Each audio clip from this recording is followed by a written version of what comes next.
Good afternoon, everybody. Welcome to our first workshop of 2022.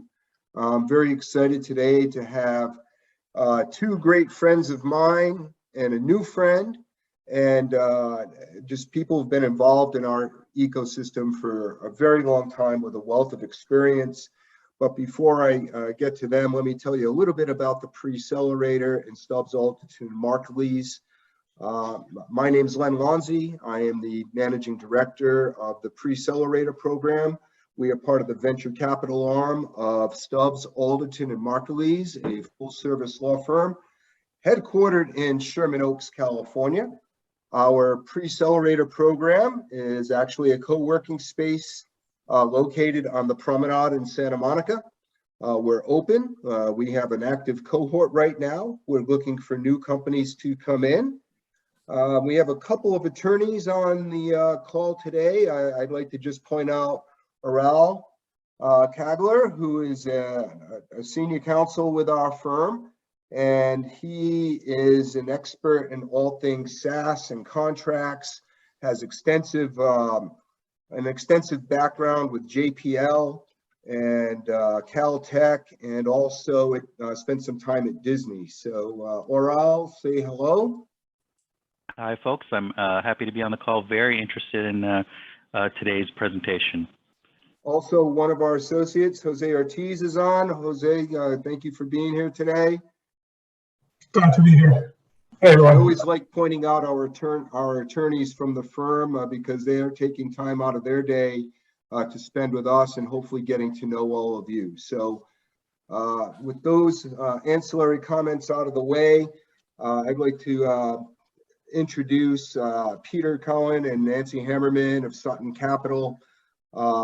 They've been friends of mine for, gosh, going over a decade now, it seems. And just great people in our ecosystem. They do angel investments, they do investment banking, but I think what they like to be most known for is this very good conference they started several years ago called the Recurring Revenue Conference. And they can talk more about that towards the end of the program, but knowing what their expertise is and the people that they can bring to the table, today we want to talk about how to build a successful SaaS and subscription company. So with that, I think I'll turn it over to Nancy. All right, I'm going to jump in. So, okay. Hi Or there. Peter. Yes. Len, thanks for the introduction. It's great to be here. And I think, we're going to talk about building a SaaS and or subscription company. And so before we do that, let us give you a little perspective on who we are and what we're going to cover. And so, our background is, so I'm Peter Cohen, and I'm the managing director at Sutton Capital Partners, which is a technology investment bank. So we advise and mentor typically founder-based companies where the entrepreneur is still running the company. And we help them with strategy, help them deciding how they want to grow, if they want to raise capital, or see if they want to sell. And my background had been that I co-founded 3 technology companies. 2 of them were sold to public companies and 1 to a private equity fund. Since then, I've served on the board of over 15 institutionally backed software companies. We've mentored or consulted with over 500 companies, been around a long time. We've been angel investors in over 100 early stage deals. We're limited partners in a dozen seed venture funds, many of them in Southern California. And it's a reflective that Southern California is just flourishing right now. This is a real renaissance time in entrepreneurship, and no bigger place than Southern California on the growth rate.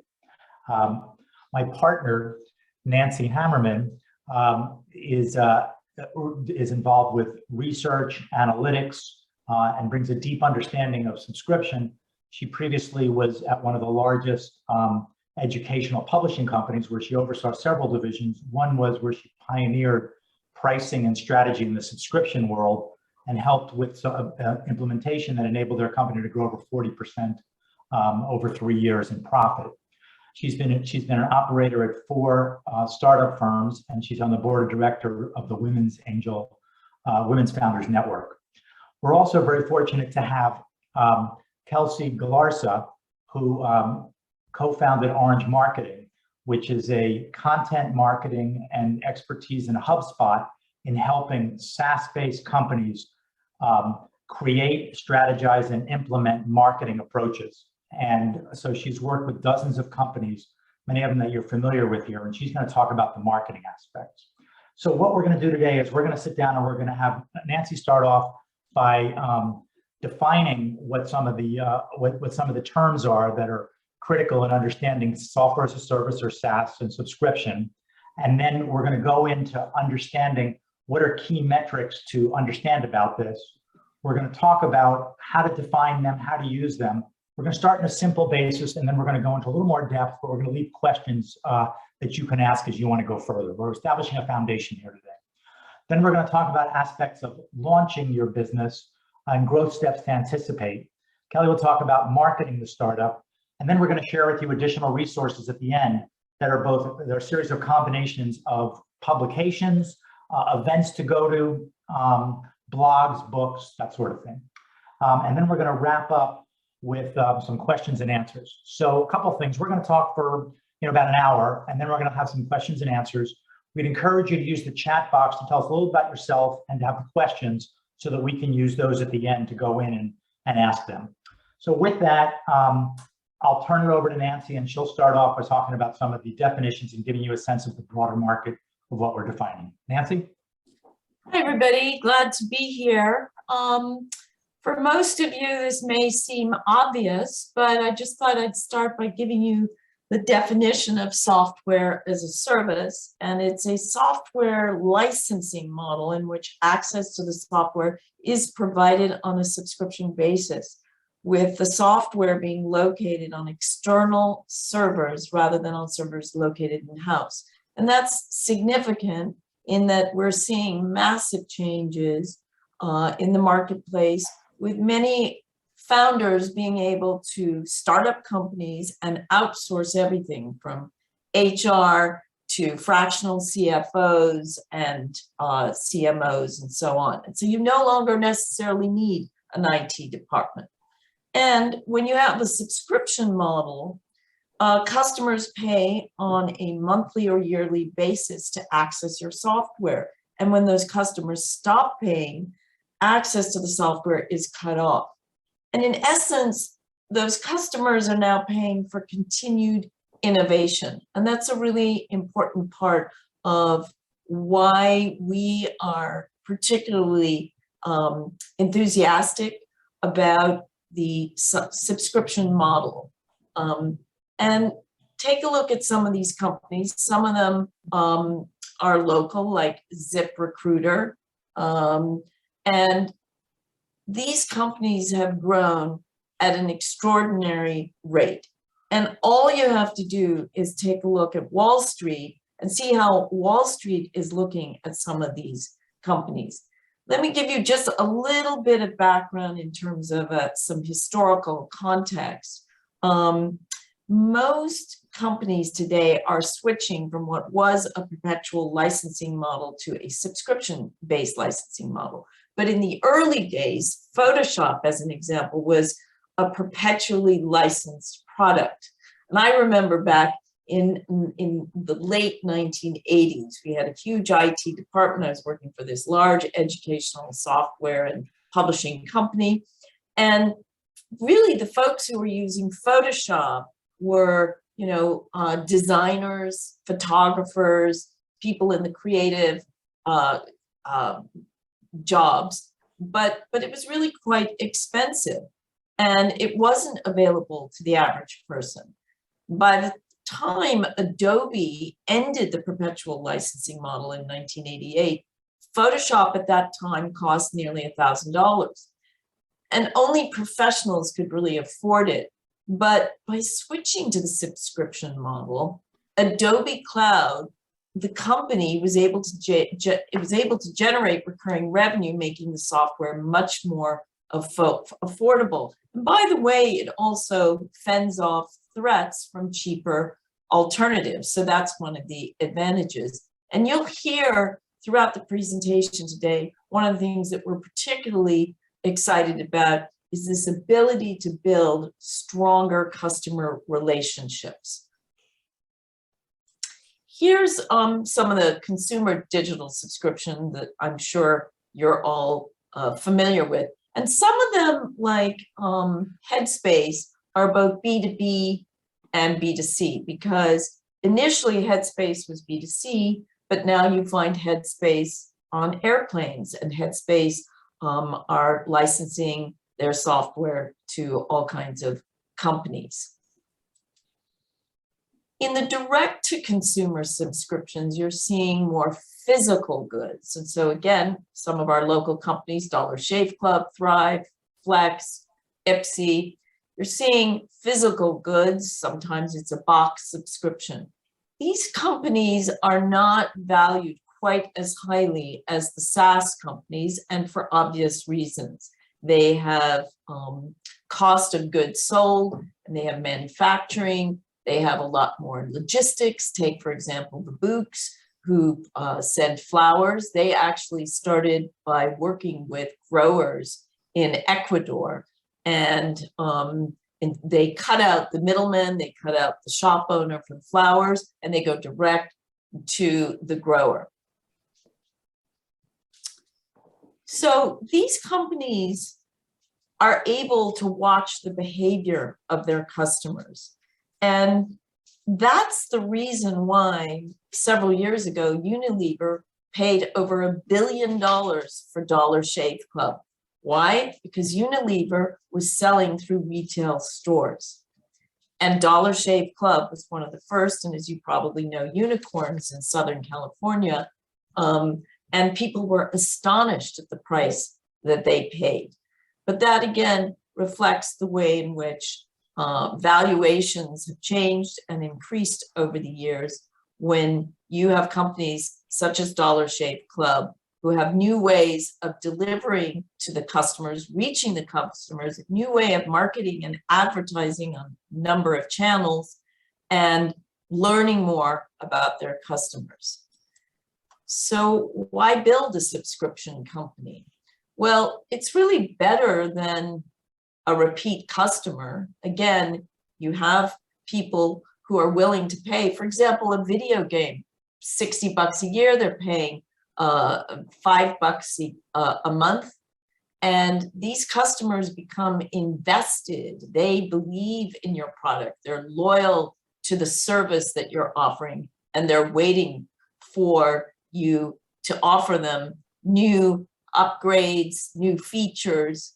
We at Sutton have, for example, a client right now who's a back-end provider, somewhat like Shopify.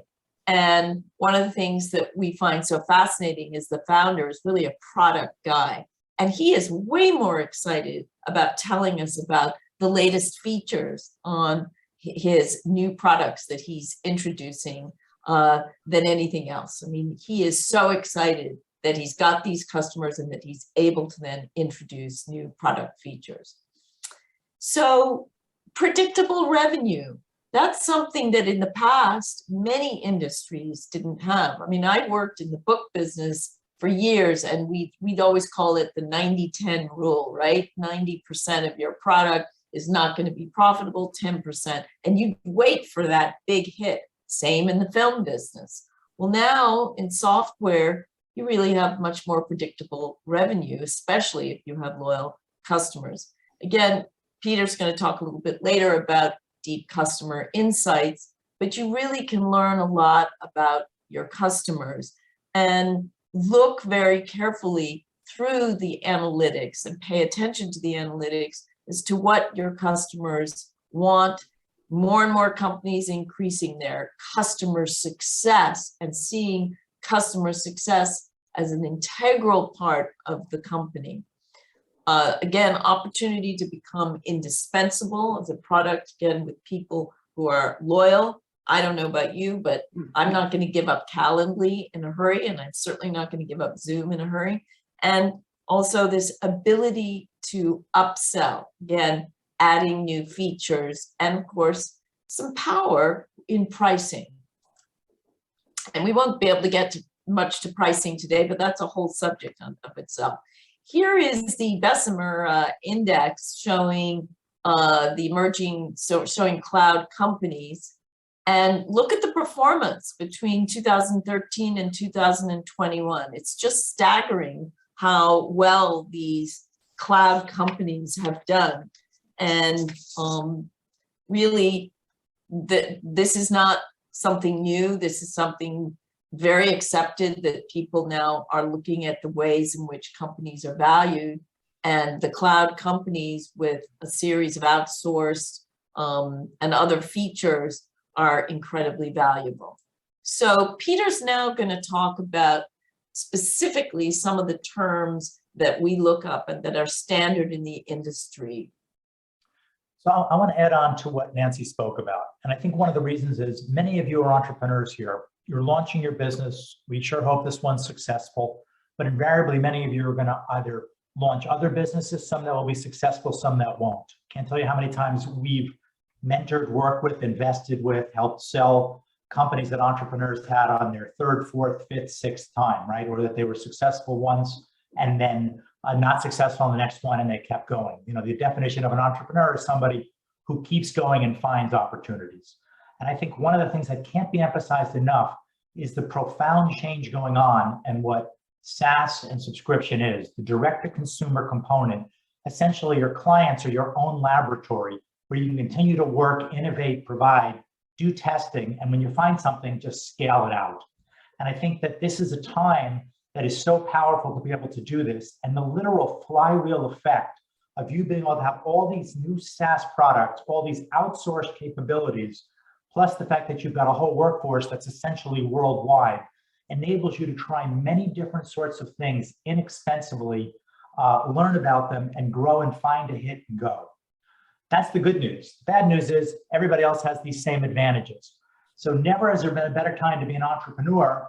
Just remember that it's never been a better time to be an entrepreneur. And so the competition is great, and you need to then understand business, become more sophisticated, understand analytics, be able to understand what you're doing, and be able to make pivots more quickly. So with that, we're going to define a few terms that are critical for you to understand the success of your business. We'll touch on some other ones that are a little more sophisticated, certainly leave that open for question and answer. But let's first talk about churn. Okay, there's two types of churn. One is logo or companies, and the other is net churn.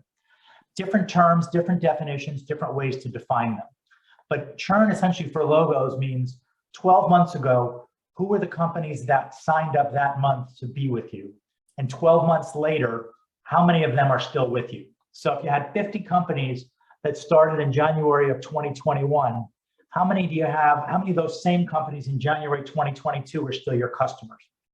Obviously, there's some that are annual subscriptions, and that's one factor to come in. But invariably, there's others that start and then they pay by the month and then they leave. And you can analyze this, obviously not just on a single month basis, but look at your churn over 12-month periods, looking at different sections. November 2020 to November 2021, and you come up with a series of numbers of what your logo or company churn is. Net churn is something different. Net churn is the dollar amount that that group or cohort's the term we use all the time to be that specific group, how much they actually were paying. So just to keep it simple, if a company was, if 50 customers were paying $1 a month, and then a year later, 40 companies were paying $2 a month, you would have two things going on, right? You'd have from 50 to 40, you'd have 20% churn or 80% retention on a logo or company basis. But you'd have 40 companies paying $2 or $80, and that year before was 50 companies paying $50. So you'd have a 30% increase, $30 per increase, or essentially a 60% increase in net churn, right? Or you'd have negative net churn of 160%. Let's talk a little bit about lifetime value. So lifetime value is how long does a company stay, and so if somebody stays for a year and they pay $1, the lifetime value of that customer is $12, or the gross lifetime value of that customer is $12. And let's go through an example just to keep this simple here. We can go in, and I'm glad to go in and answer questions later because this is a simple example. It actually can get quite complex. But let's assume right here that you've got 100 customers that are paying $20 a month. And for the sake of simplicity here, 9% leave every month, all right? Or essentially over the course of 11 months, virtually everybody leaves. So what that means is in month one, you've got 100 customers that are paying $2,000. In month two, 91 of those customers are paying $20 a month. And you can see that it drops off steadily. What you're seeing is at the end, the lifetime value we've made up for 1 year. Hopefully most of your clients last more than 1 year, but for the sake of understanding this, you can see that the lifetime value of the customer is about $120. And so the average client stays for 6 months. The concept is that when do 50% of the customers stay and when do 50% of them have already left? And so average client stay is 6 months, average lifetime value is $120. Now, one other concept is customer acquisition costs. And so what does it take for you to land a customer? Now, we've used a simple example here. We can go into some other examples, and I'm going to take a minute to go into some explaining why sometimes this is quite complex. But the first thing is, if it costs you $3,000 to acquire those 100 customers or $30 to acquire a customer, essentially when you're done, you spend $30 to get $121. You'd argue that your $30 before, and let's assume there's no cost to a product, it's a software product, then your CAC or your customer acquisition cost is $30 to get $120, and therefore your CAC is 25% of your lifetime value. Now, there's a couple of caveats to this, of course. One is, if in fact a lot of people measure lifetime value not by the gross, but by the net. So if you're actually selling a product like a razor blade or a gift or anything like this, you know, the cost of goods sold is a certain price. And so you actually your lifetime value might be the gross profit as opposed to just the revenue. Secondly, your customer acquisition costs, I'm just going to talk about this for a moment, can get quite sophisticated because we just used a simple example of marketing, right? You sometimes have salespeople, you sometimes have commissions, you sometimes have customer support people. And so the customer acquisition cost can actually be quite a bit higher than just simply your marketing cost. And your lifetime value can be quite a bit lower if you account for the fact that you have a physical product, you have customer support people that are needed to keep those customers there, and you've got other factors that come into this that might be the physical cost of the servers and all this, although more and more that becomes, you know, a smaller factor in that. So the last piece of that is the gross margin. And one of the things that comes out of this is, let's go back one. Let's go back to gross margin on slide 9. So, so one of the factors on gross margin is that how valuable is your company? One of the reasons that those cloud-based companies are so valuable, and I still think, by the way, that many of them are going to be worth a lot more in 5 years. And so for those that are investing in this world, I think you should look at high growth companies, not only to invest in them, but to understand them.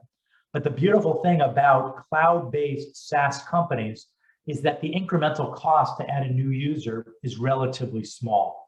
And the gross margins for these companies are often north of 90%. Sometimes though, with onboarding, they can be a little more than that because you have to have people that bring people on to train them.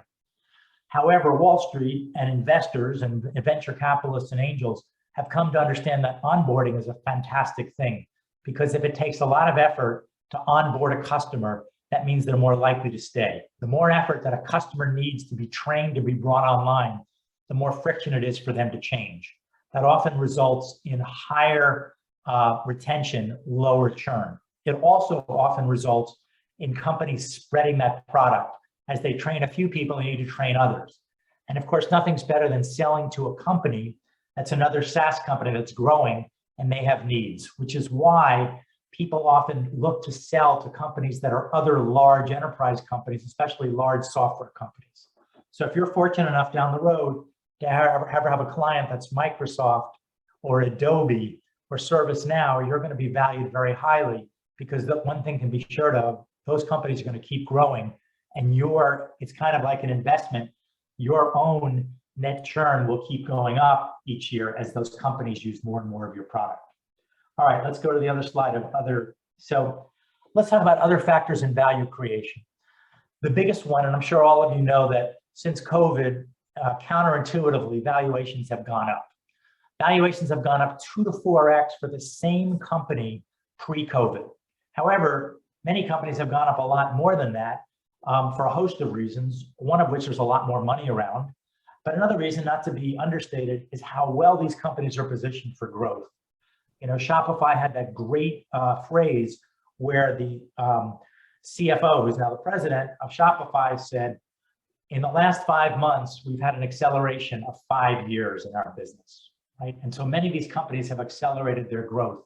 And you're going to get rewarded disproportionately if you can show a provable growth rate.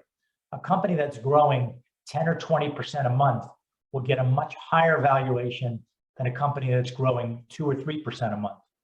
Often a multiple that's much higher if it's going to be sustainable. The next piece that comes out is management experience. And one of the things we've seen is there are some first-time entrepreneurs that do well, but that's often an exception, and an exception unless they bring other talented, experienced people in. And by management, we often mean not just the founder and a co-founder, but other people around the group. Some of the groups that we advise and recommend, that we work with, and that we hope and we have a chance to invest in, are companies where the CEO gets tremendously excited by a new hire they've made, or a new person that's really grown into a role, and that makes the whole management team better, because the company is only as good as its management team. So as you're out there, it's up to you to keep thinking about how to bring in more talent, and you as the CEO, how to get smarter faster. Other factors in value creation, we talked about this for a moment, is the customer type. If you're in security, if you're in AI, ML, or artificial intelligence and machine learning, if you're in deep customer analytics, if you're in some aspect of complex logistics, you're going to get a higher multiple, because those companies typically are solving a deeper problem. And once somebody picks you, then it's often difficult for them to pick somebody else, or there's something that you've proven and they're deeply entrusted in you. And one other fact is the customer type. So if you're selling to large enterprise customers, you're going to get a higher reward. Those companies are often less price sensitive. They're more discerning on what they pick. And once you're in, if you're doing a good job, it's very hard to be displaced. So literally speaking, if you're a cybersecurity company that's selling to Microsoft, and you've gotten a proof of a couple of concepts, you're probably selling it 40 to 50 to 60 times your monthly recurring revenue annualized. On the other hand, if you're selling gifts to a subscription as a gift that's on a monthly basis, and you've got high turnover, and it's easy for somebody to cancel, and it's not a critical product, or it's not even a product that's easy that you need to reorder, the multiples will be far lower. The last point, and I think this is one that we see with so many entrepreneurs, is pricing power.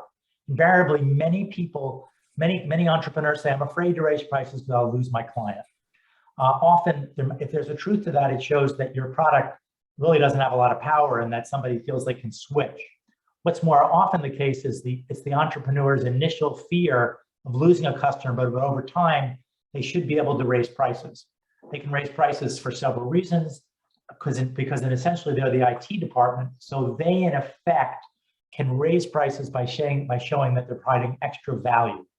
And so we often talk about companies trying to raise prices 2 to 5% a year, sometimes as high as 7 or 8. But our experience with entrepreneurs is they'll often go 3, 4, 5 years and not raise prices at all. Let's go to the next slide. Okay, so industry performance metrics. We've talked about several of these. I'm going to go to a couple more.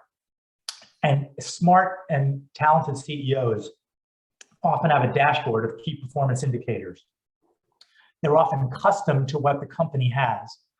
We're involved with a fintech company, and one of the things that's involved with that one is showing how successful they are with individuals making payments on a recurring basis, and what's the churn on that. And another one has to do obviously with customer acquisition costs and the like. We're going to talk about two terms here, and they're ambiguous. And so I thought you'd want to understand this, because there's nothing more frustrating at some level than having an acronym and have it actually mean two different things. So monthly recurring revenue or monthly run rate is an acronym for MRR. Now, technically, monthly recurring revenue should be the SaaS revenue that you have each month. And the monthly run rate is actually all the revenue you have each month. It gets ambiguous, and it's kind of a little dirty secret in the SaaS world that companies sometimes combine those. And that's, by the way, even public companies. But the fact is that MRR is really supposed to be primarily your recurring revenue from your software. Some companies include other factors like merchant processing fees, other components like that, other revenue they get as part of commissions for other products that they may help co-sell with other companies. Those are things like that. Typically, it does not include custom work you do for one customer because that's choppy. And MRR is really only relevant if you're continuing to grow the business. If you suddenly have dips in sales, that's usually a reflection of higher churn because this is the top line, then that's a deeper issue. Annual recurring revenue is obviously the recurring revenue you have annualized or annual run rate. But today, and it's very founder friendly with so much investment capital out there, good companies and especially great companies can and have take great liberties in how they present their business. So essentially what has become the standard, and it was becoming that before COVID, but is now the standard, is people recognize, they call it their annual run rate by taking their latest monthly rate, multiplying by 12. So if you sold $1 in January, $2 in February, and $3 in March, you would say your annual run rate is 12 times March's run rate, or $36, regardless of what happened in the past. And you would also say, and our growth rate has tripled in the last 3 months, right? That's how it would be. We all know that's very early. It's critical on you being able to sustain it, but that's the world we talk about today. Last piece I want to talk about is SaaS Plus.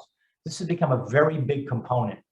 And the truth is that many companies have SaaS as a basic foundation business, but they're able to get other revenue, other secondary products. There's companies out there, for example, that will co-sell anti-fraud products, will co-sell other sorts of identity sort of verification products, and then what they call merchant processing fees, where when you do a transaction through your site, you get a certain piece by referring different merchant processors, you know, whether it's PayPal, PaySafe, a whole range of other sorts of companies that are out there that use merchant processing.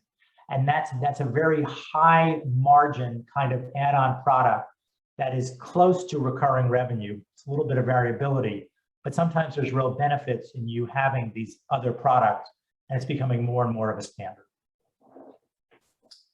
So let's talk about a startup blueprint. And let's just talk about where you are today, either with your business or things to think about in the future. But you see a problem, and then you see a solution in a market you know. There's something that was very well articulated, I thought, is that when venture capitalists look to invest, they look to find an entrepreneur that sees a wall. And like everybody else, they see the same wall, but they see a different crack in it. And that crack is something they identify as an opportunity. And one of the things that great entrepreneurs do, or they need to, is they need to be involved in that business. They either are on the product side, like somebody like Eric Yuan at Zoom, where he was working for a major company in online conferencing, and he saw a flaw, and he went and created his own company.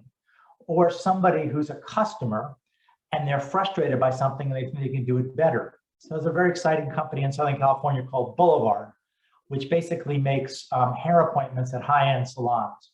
He couldn't understand why he couldn't get an appointment at a high-end retailer to have his hair done, and so he created a platform that enables major salons to be able to have appointments in an easy, flexible way for the type of appointment that's needed. There's some complexity because there's a range of different services, but it's very impressive that his business has grown from 0 to worth over 100 million within a couple of years. And again, an example of a customer. The last thing though that comes out, or not last thing, but one critical thing is every time you do something and you find a new product and opportunity, you validate. You're constantly in touch with your client. You're not only talking to them, but you're seeing their behavior. You're watching what they do. And every time you do something, you're coming back and saying, did this have an impact? Was this an easy to use product? Was this intuitive? What's frustrating my client and why? And when you build an alpha, it's really important to build an alpha that is workable enough, but you're not putting so much into it that, that you're wasting money and time. And today, with some of the low code, no code alternatives, it's very exciting that you can build a basic product, have somebody try it. We're fortunate enough to be involved with a gentleman who's founded a couple of companies. He sold his last one for $500 million, and it was in expense reports. He now wanted to get into business of being involved with machine learning for customer support. And what he did is he found clients that had a real problem. They agreed to be his alpha test sites, so the expectations were set. And he spent over a year working with them to iron out the kinks. So what you want to take out of this is you want to build an alpha site and you want to find customers that have expectations that this will be a great solution and worth their time, because initially when it comes out of the gate, it's going to be rough. But often you have to do things like they initially get it for free, they get the best pricing forever, and they have to have trust that you will solve that problem. And again, you watch, listen, and you observe obsessively.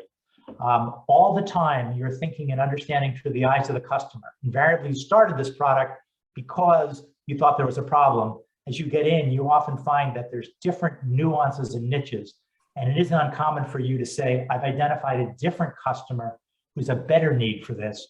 And that's why you're constantly looking and seeing what the behavior is and trying new products, new customers as you're going through all this. And you're continuing iterating on this. When you launch the beta, which is a little more full-fledged product, a little more full functioning, that's a big step for you to go out and now see what customers are like when their hands aren't being held and what are the issues that come up. You do often an alpha site, depends on the number of, on the complexity of the product, but you're typically doing it with more than a couple of customers, less than 10, so 2 to 5 typically.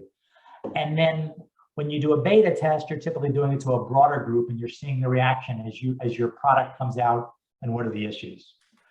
And the sign of any great entrepreneur is when they assess their own company's strengths and weaknesses. They're asking themselves, I as the CEO, what do I do great and what do I do badly? And I can assure you, every great CEO has massively glaring weaknesses. Great CEOs have phenomenal talents, but they need to understand what they don't do well. They need to understand how to build the team. And they need to do that as part of building a company that has a complete solution. All right, next slide. And when you're able to do that, and when you get to this one site that is one of the most wonderful things there is, product market fit.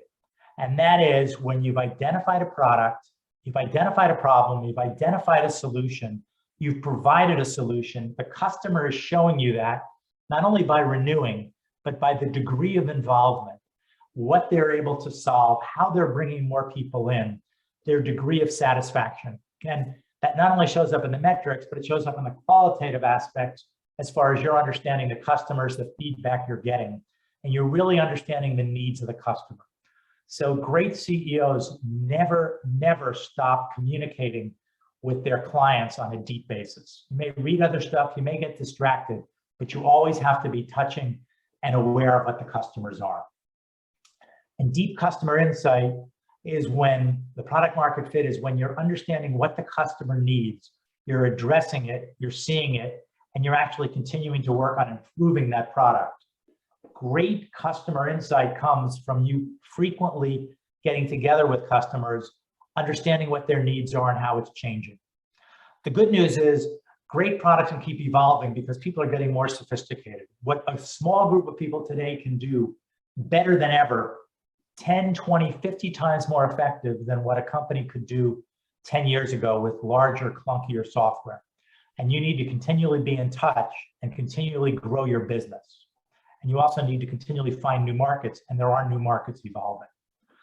You need to understand that your customer problem is being solved, and you can predictably scale your company. As you market and advertise more, as you add more salespeople, you can predictably understand how your business is going to grow. And while you're doing all this, you're maintaining those strong gross margins and you're improving the margin growth. So great companies figure out ways as they're scaling to grow quickly, but to also increase their gross margins.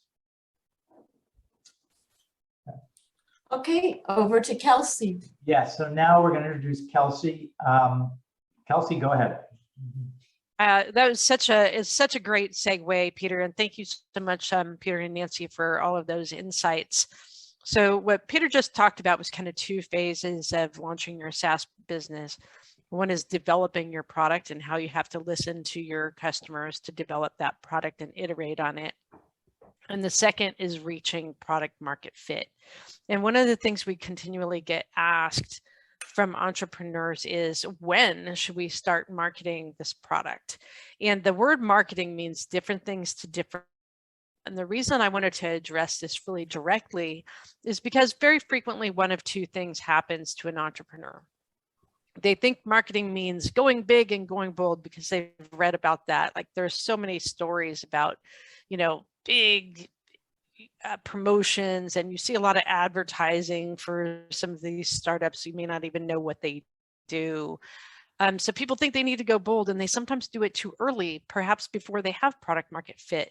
And that can actually cause your own demise. Like, you could basically, run out of money. Your burn rate goes high for your marketing when you just aren't ready for it yet. But the converse so true. Some people want to wait until they have the absolute perfect product before they start marketing. And that is a mistake also, because you do need quite a fair bit of run rate to get communication going. It's not an instant activity. And so when people ask me, when should I start marketing? I tend to say something like nowish, because you should be doing something now, even if you are in the very early stages of developing your product, because you should be considering marketing as communicating your product's value proposition in order to get feedback and to get those initial customers. As Peter said, it's something like 10, right? That's always the number that we think of as when you're getting going, you need some customers because you need to get some feedback. And you should be marketing, meaning you should be communicating to your prospects and testing different to see works, so that you can learn iteratively, not just on the product, but on the message itself. Next slide, please. So then people say, well, what should I be doing from a marketing standpoint? And there is an absolutely gigantic laundry list of all of the things that you can do. I couldn't begin to put all of the things you could do from a marketing standpoint onto one slide. But kind of think about it in the idea of now, next, or crawl, walk, run, whichever analogies you prefer. It's starting now, before you a fully fledged product, you should be doing social engagement. That doesn't necessarily mean you need to be posting on your own social media, but you should be engaging with other people's social media about the topic that your product is helping to solve. You're trying to, as Peter pointed out very correctly, learn about your customers, and they are out there in the world. Now, when I say social media, I necessarily just mean LinkedIn if you're B2B. I don't necessarily mean just or Snapchat if you're B2C. Social media is a lot of different things, and you should be looking to see where your customers are. One place that, for example, is often overlooked is Reddit. People are having real conversations about lots of different topics on Reddit. You can engage there to find out what people are talking about. It can help you build your product. You should also be building your list. Collect email addresses every which way you can, so that when you are ready to really start doing some more promotion, that you have a list of people that you can communicate with, get feedback from, or even start to share your message out. You should have what I refer to as a get money website. This could be like a single page website that declares your value prop, at least so that people know you are alive. Do not spend a ton of money here. This is one of the big key mistakes, is people think they need to do something very big with brand. Like, everyone here is brand, brand, brand. Go get a great big brand agency and spend, $50 or $100 or $250,000 on a website. That is a giant waste of money at this point. Just create yourself a get money website that you can use to convey your message to, primarily to investors, or how you're going to get your fundraising. If you have time and energy, you may want to create some content. Depending on your industry, this could be video, this could be written content, this could be any number of things. But these will help you in the long term if you start now. So things like search engine optimization is a long game. The sooner you start, the better off you'll be. It's like the old adage, the best day to plant a tree was yesterday, the second best day is today, right? So do it now. And then get yourself listed on some of these places where people are looking for startups. You may find not only that you can connect with other potential co-founders and prospective customers, but that you'll just like start to get more into the ecosystem and you'll learn from those other people. As you get ready to launch, the stakes go up. Now you're going to need to actually start doing some promotion. And of course, this all depends on how much budget you have and how many resources you have. So there's a lot of places for launching products, Product Hunt, etc., are great places to get your message. Public relations, like actually just launching a press release, shopping your story around, is something that can be done very, very affordably, all the way up to very expensively. Almost everything here is a range of cost. Again, this is where you're going to amp your social media efforts up, maybe including other influencers that you can recruit either from your network, or there's always opportunity for paid promotion with influencers, both in B2B and B2C. This is where your building up of your list is going to come in handy. You can really start to email those people and start to create interested party who can be leads for your product, buy your product, share your product. And this may be the time when you want to start investing in a Get Customers website, which is going to contain more content, have more marketing automation opportunities, and allow you to do things like, let people buy now, create leads, engage with your product, and so forth. And then as you scale, I won't go into all of these in much detail, but this is where you can start really spending money after you have achieved product market fit. And Peter, again, correctly pointed out that you need to have something that is predictable.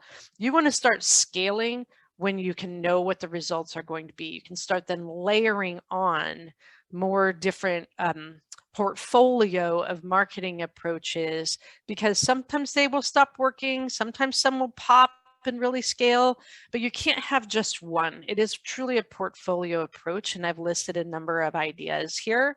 And at the bottom, you can see the kitchen sink. I mean, it is really, the sky is the limit in terms of the different tactics that you can start layering on as you scale. Your real limitation at the now and the launch is going to be your own skill set and your resources that are available to you. So don't overextend yourself in this area until you're to start, until you know you have that product market fit. Next slide, please. So aside from what should I be doing and when should I start, the next question is how long it takes. And I can tell you time and money are directly inversely proportionate. So the more money you have, the less time you'll need to really get going. If you don't have a lot of money, it take a lot longer. So each of these things, each of these portfolio of items have their own time frame, and they can be either juiced by more money or not. For example, you could spend an awful lot of money on instant advertising. And if you had $50,000, you could spend $50,000 in a month Instagram advertising for a consumer product. But if you didn't have 50 grand, you can still do Instagram advertising. You're just not going to get the same results for a longer period of time. Next one, please. But the real, thing here is to not give up. So you may find that your results don't come instantly, and they really, typically speaking, will not. Unless you have loads of money and you have absolutely nailed the message and the product market fit, what's going to happen is you're going to get an initial rush of something's happening with whatever your marketing efforts are going to be. You're going to get very excited because there's traffic coming to your website and maybe you're even getting leads.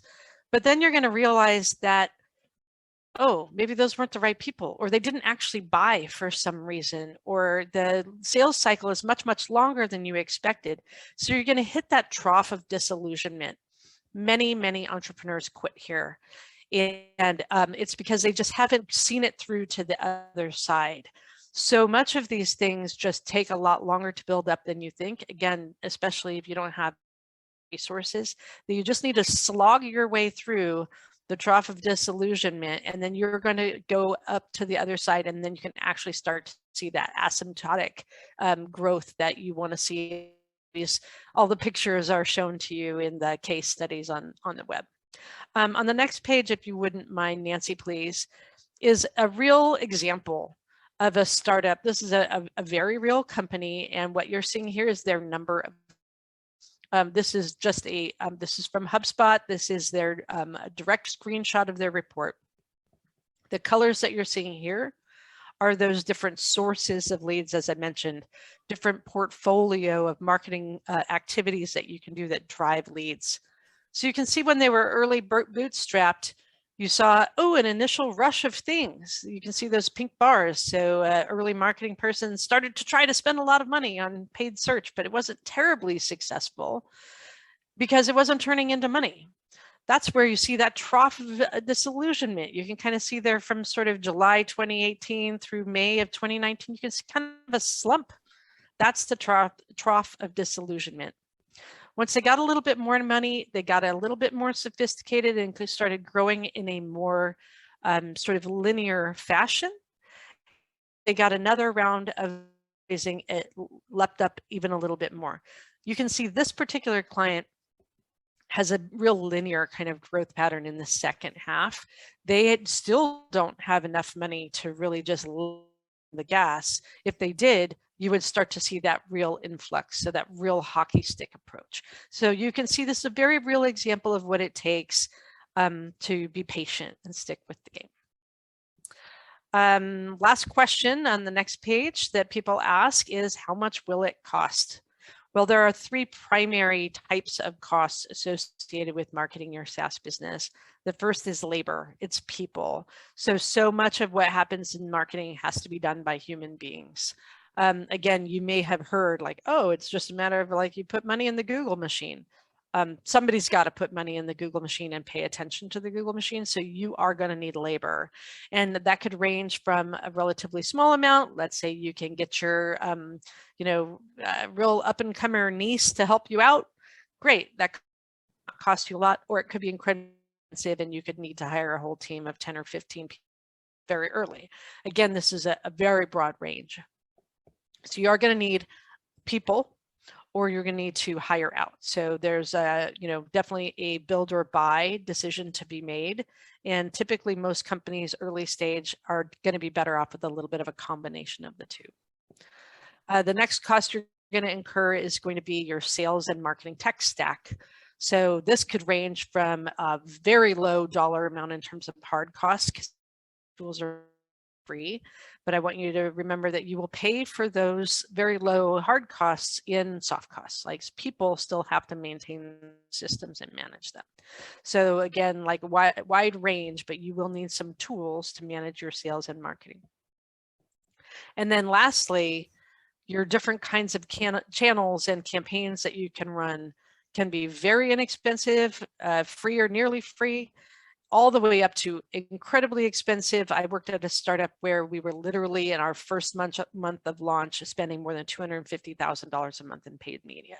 So I will say we didn't have it nailed. We were just trying to expedite the process learning faster by spending money as fast as we could. So, this is where you're going to build out some models. And, if you ever have questions about what some basic assumptions about building on model, what it's going to take, you're going to see my contact information on the following pages. I'm happy to help with that. But you will want to kind of estimate what it's really going to talk. And whatever your estimates are, take your assumptions down by half, and then that'll be a great place to start. So hopefully that answers some of the most basic questions people ask about marketing their SaaS startup. Thanks, Kelsey. So Peter's going to jump in here and tell you about some additional resources. And then again, we encourage you to go into the chat, put your questions. We've got time. We'd love to answer them. So please identify yourself. Tell us what kind of company you're running or what your role is, and feel free to ask questions. And thank you. And thank you, Kelsey. It was very good. I thought I'd also share with you a couple of things in the industry that you might want as a comparison. If you have a software as a service business, what's acceptable churn, what isn't? And I think in the market today, many SaaS companies, an average is somewhere where they have churn of about 2% a month, 25% a year. That means the average customer stays for about 2 years. If you're able to have logo churn of 1%, or basically about 90% retention a year, that is very, very good. That means customers are staying for 5 years. It suddenly becomes a very different discussion. And when it comes to net churn, if you have 100% net churn, meaning that the customers that leave, the existing customers make up for that revenue, and it's about 100%, that's about where things are considered pretty good or decent. If you're at 120%, you're going to have, meaning that every year you start, your existing customer base, those cohorts, are going to grow 20% a year. You're in great shape. Above that, you're going to have lots of investors coming after you. And the last piece I want to say, which is just this next level, is when you start to look at who your customers are and not, it's important for you to understand that sometimes when you look at your cohort, you may not want to include certain groups. So we have seen companies where they go, some people sign up, but they're not a good fit for us. You define who your customer is and isn't. Then you don't count them in the cohort. Well, of course, then your number is going to be at a lower base. But if that's a more accurate reflection of your true customer base, your retention will be higher on a net and logo basis, and you'll be valued higher as you should be. Glad to go into that, but that's what we've done today. And I think Nancy, Kelsey, and I hopefully gave you a foundational overview. And then, like many things, there's layers of which we can go more and more in a sophisticated way to go into them. And that's what we do with many of our customers as our clients, as they become, or companies we invest in, as they start to grow and have more of these issues, we're able to help them understand who their customer is and isn't, have it evaluated over time, because invariably over 6 months or a year, your customer focus changes because you get smarter or the market changes. And it's important to understand when you start to do these key metrics, you do it with your customer base and you don't get distracted by people who aren't your customers. So anyway, so now we're going to turn and say there are additional resources, and we'd encourage you, if you're really interested in being, continuing to be an entrepreneur, nothing can be better than continually learning. And we have a few terrific blogs that we recommend here. SaaStr puts on one, and it gives a lot of great insights into advice and how to grow your business, issues that entrepreneurs wrestle with. SaaS Brief is something that Sutton Capital Partners has teamed with another group that provides articles that are reprinted from thought leaders. CalBlog is another one. And David Cummings is somebody who's worked with a number of companies and built them up. OpenView is considered a thought leader. Subscription Insider is geared more towards subscription companies and gives a lot of good thoughts, and they put on a good conference. Three great books, From Impossible to Inevitable by Aaron Ross, one of the early employees at Salesforce. Tian Zhu had subscribed, and The Truth About B2B Marketing, which is part of Kelsey's group and what Kelsey helped put together.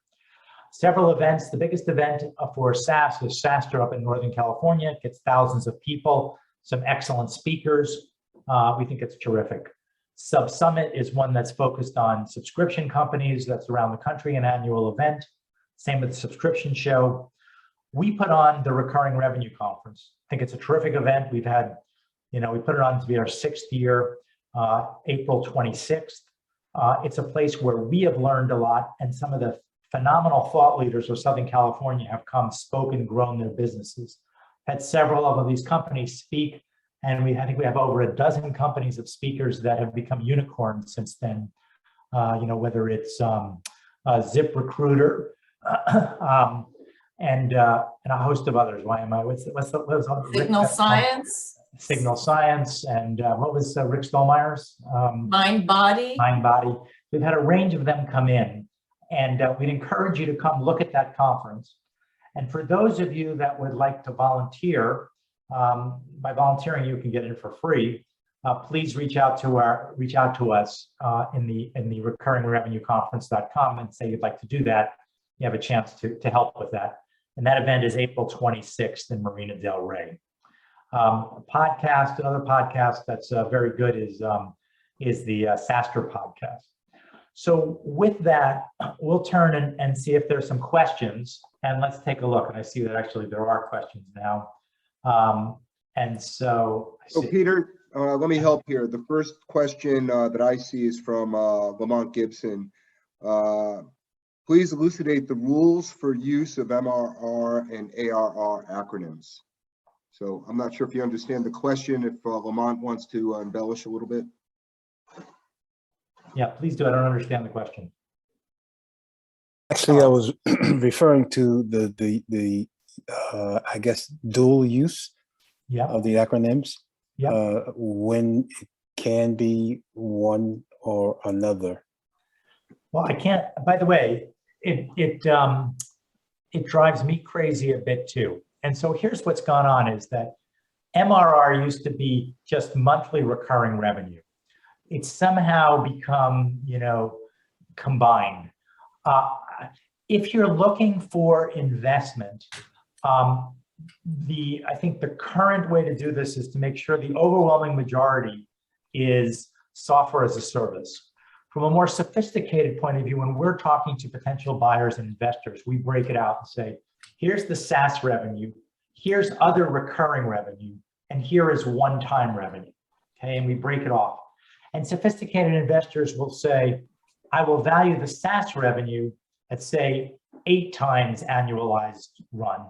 I'll value the recurring revenue at, say, 4 or 5 times, and I'll value the subscription, the customized revenue. And sometimes, by the way, it's a loss leader, so it's a whole question in itself. We can go into that. It's sometimes maybe a half times revenue, right? And they come up with some formula. So it's okay for you to present something in a broad way as you talk, but as you talk to investors, I'd recommend you break those out. So I think that was an excellent question. And again, though, you do get the benefit that if you're growing, it's MRR annualized, and you get to talk about growth rate over the past few months. Does that answer the question there, Lamont? Perfect. Okay. The next question is from Jason Vigo, and instead of reading it, Jason, why don't you ask your question? Sure. Hi, everyone. So my company is Bevs. We're a SaaS platform for liquor and convenience stores. I'm also UCLA Anderson. I know there are a few of us here. So finishing my 3rd year FEMBA. But my question is, I'm struggling to identify a good way to get the customer acquisition costs because a lot of our acquisition is sales focused. So it is a human making phone calls, visiting a store, acquiring it. What we're doing now is taking their salary and a time frame it takes to acquire, but would love your feedback on acquiring, getting a good CAC for SMB acquisition when there's a big sales focus. Yeah, well, so great question. So the answer is you take your sales people and your sales, and then you take some component of your sales manager, if that's the case. Yeah. You include all the benefits that go with it. So you need to really, this is the reality check, okay? So, the truth of the matter is that when you go and you present to investors, you can sometimes take a little license to be aggressive. But the reality check is you need to be so candid and cold and clear about what you do. So make sure you include every component that goes in the sales. And that often, by the way, if those are sales assistants and they work solely for the salespeople, count those. Yeah. Mention the benefits. We mentioned their travel.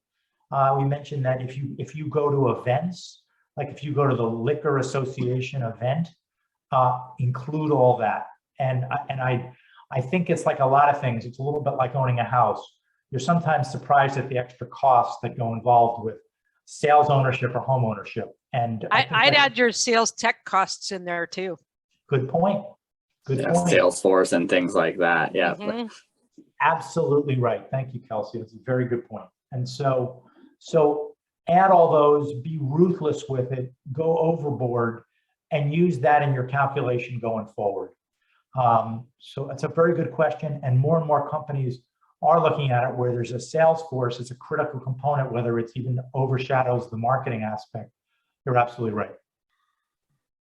Thank you. And then can I touch on the comment you seem like you slightly made too, which is we do have that balance, which is I'm pitching investors and I'm telling the story of this. Another factor is we have a sales associate making really bare minimum, almost nothing because he has equity. It's not a good example internally of what this is actually going to cost. I guess, could you touch on when you're talking to investors, we're early stage startup, we're also not consistently adding stores per se. We've done tests, we've gone to a market, added them. I guess, like, could you talk about the balance between going to an investor using your exact current CAC, as you might have said it today, versus the internal, more, I guess, detailed analysis of it, or should they be exactly the same and I'm overthinking it?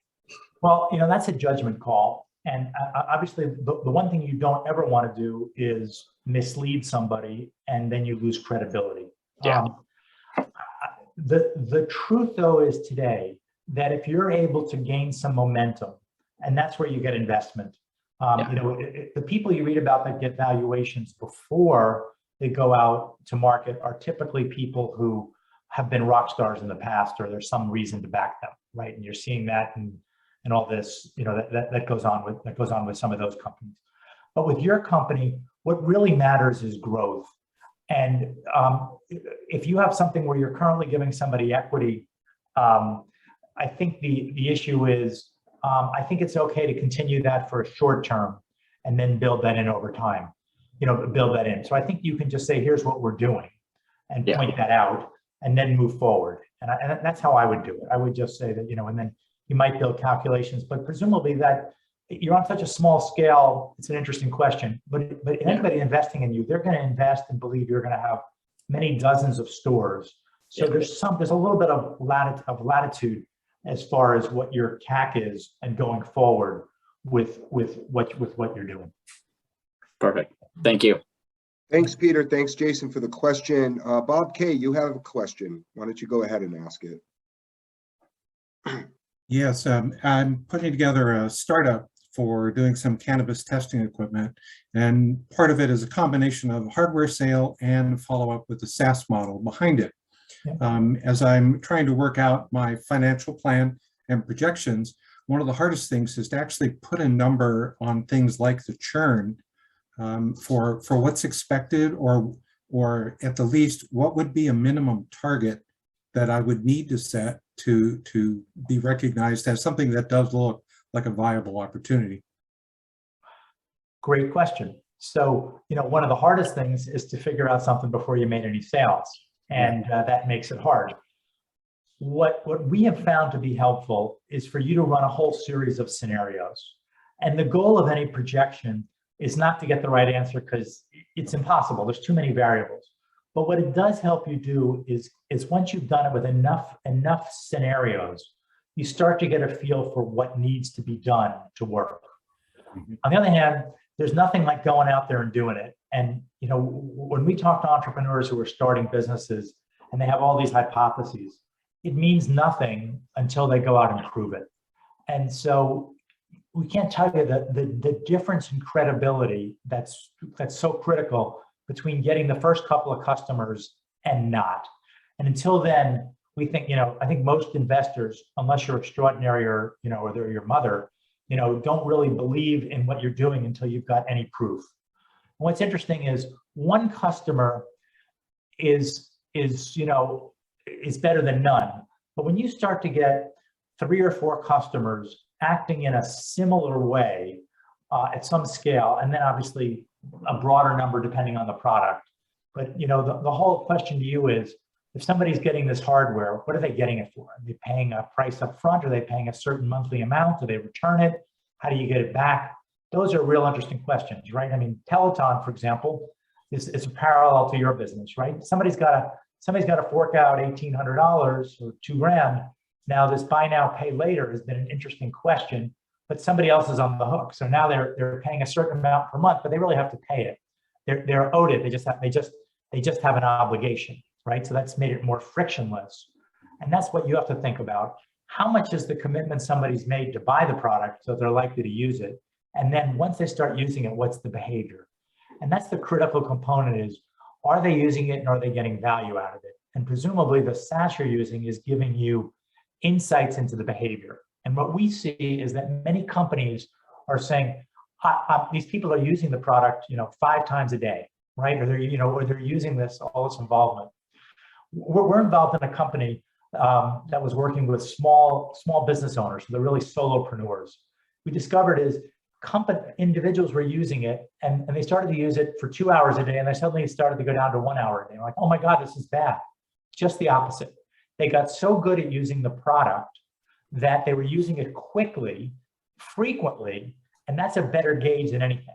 And what we discovered, and that's why I want to get to this, is what are the critical analytics? We discovered that once they use 3 modules, they're hooked. That's the greatest thing in the world. So suddenly they're using 1. What do we need to do to get them to use 2 or 3 of the product? And the time they use it was not relevant. It was the frequency and the number of modules. And that's what I encourage you to look at. And those are the metrics, and everything else is speculation. Thank you very much, Peter. It's very insightful. Oh, my pleasure. Thank you, Robert, for the question, and Peter for the answer. I see one more question here, and I'll call this the last question unless someone else has a burning desire. So Erica, why don't you ask your question? Hi, thanks so much. I'm starting to represent more and more small businesses that are moving into SaaS and really don't have a lot of experience in the business side of it. And so I'm wondering, as a small business lawyer working with these tech companies, what are some resources or things that I can do that maybe recommendations you can give me to better help and represent these clients? And I'm trying to be more of a business lawyer and work with them and make sure I really understand their business needs while giving them legal advice. So I'm just wondering if, as you've worked with legal counsel, are there things that you see that we could do better, or resources that we can use to better help represent our clients? Well, I think that's a very good question, actually. And I think more and more people who are professional service providers, like attorneys, the difference between a good one and a great one is when they can add more value than just the strictly legal aspect or the accounting aspect. And one of the things that I encourage you is, attend some of these events, read some of these blogs. And I also think you'd be beneficial by talking to people who have expertise in the area and asking your client to talk to them. And so, in our world, we have probably a dozen attorneys that from time to time say, would you mind spending 15 minutes with these people? And from our end and from others, spending time is great. We love mentoring them, and I'm sure other professionals do too who know this area. But also, some of those companies can go from being startups to stars very quickly. We still have this one attorney that wished he knew a little bit more, but he helped file the license for Oculus. And he goes, I didn't even know what they did. And then Oculus got bought by Facebook for $2 billion about 5 months later. So, we'd encourage all of you to understand your business, understand your client, add resources, and invariably small business attorneys want to enlist the use of other people who are other professionals, even just for a few minutes. That gives you credibility on that. And I'd encourage you to continue to read some of those blogs that we shared with you, maybe attend an event, read a book. Aaron Ross's From Impossible to Inevitable is a whole discussion on how software has become something that used to be only enterprise, and SaaS is now the prevailing norm. And if you're not a SaaS company and you're starting today, you're looked at as an outlier with huge disadvantages. And yeah, but I would also add to that, sorry, Peter, to interrupt, but I would add, encourage your clients to, for example, sign up for pitch competitions, because even if they ultimately don't win or the prize money is not that great, the experience of being with a cohort, of meeting the other people who are the finalists, but also the judges, the mentors. So for example, the Women Founders Network, we have a number of companies that have gone on to raise capital. But I think if the attorneys encourages them, they can be exposed to a really great experience. And you always walk away from those competitions, or at least the ones that I've been involved in, with a mentor or a potential board member. People have to be looking out for ambassadors and advocates on a daily basis. So if you can make introductions to them, then I think they're more impressed than ever with your own network. And I have one very tactical thing to add, Erica. One of the things that companies struggle with early on that you definitely could help with is their subscription agreement. And what you should be trying to help steer them towards is something that people will universally accept. Because what happens in SaaS businesses, if their contract isn't quite right, frankly, for very small dollar amounts, people don't tend to read them too closely, but above and beyond a certain dollar amount, they're gonna read them, and they can be sticking points because you do not want, if you're a SaaS business, like it takes away your scalability. So your job is to create something that people are apt to accept the terms of. Thanks, that was all really very helpful. I really appreciate it. Erica, thank you for your question. I don't see any other questions in chat. So Peter, Nancy, and Kelsey, I'm going to call this a wrap. And thank you for your time today. The information presented was awesome, very informative, very helpful. I'll be following up with our cohort to make sure that any subsequent questions can get answered. And I'll look forward to seeing you at the Recurring Revenue Conference. And just for those who are interested, if you want a copy of the slides, please email Nancy at nh@suttoncapital.com and she will get that to you. And with that, unless Peter. By the way, it's SuttonCapitalPartners.com. SuttonCapitalPartners.com, excuse me. With that, I will call it a wrap.